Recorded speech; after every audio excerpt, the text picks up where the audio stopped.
आज हाम्रो फेरि धापाकालमा एउटा नयाँ साइट सुरु हुन लागिरहेछ। यहाँ चाहिँ हाम्रो भाइ प्राइमर लाउँदैछ, जुन कलर लगाउनुभन्दा अगाडि प्राइमर दल्नु एकदम आवश्यक हुन्छ। त्यही भएर हाम्रो भाइले यहाँ प्राइमर दल्दैछ। अब चाहिँ भने हामी यहाँनिर काटको प्रोसेसमा अगाडि बढिसकेका छौँ भनेदेखि हाम्रो साथीहरू यहाँ ग्रिपिङको लागि यहाँनिर पल पार्दै हुनुहुन्छ।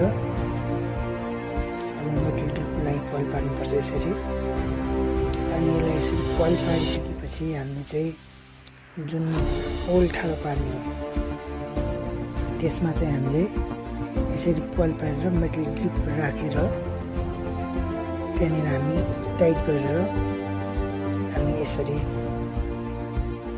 स्क्रुको मद्दतले रेन्चको मद्दतले टाइट गरेर यसमा चाहिँ हामी पोल ठाडो पार्छौँ। यसले गर्दाखेरि पोल मजबुत हुनुको साथसाथै बलियो पनि हुन्छ। हाम्रो स्ट्रक्चर बनिसक्यो, लगभग यतिको अवस्थामा आयो। लगभग हाम्रो स्ट्रक्चर बनेर सकिसकेको छ भनेदेखि अब कलरिङको काम सकिसकेपछि चाहिँ यसमा अब हाम्रो काम आयो पोलिङको। त्यो चाहिँ म तपाईँहरूलाई अर्को भिडियोमा देखाउँछु है।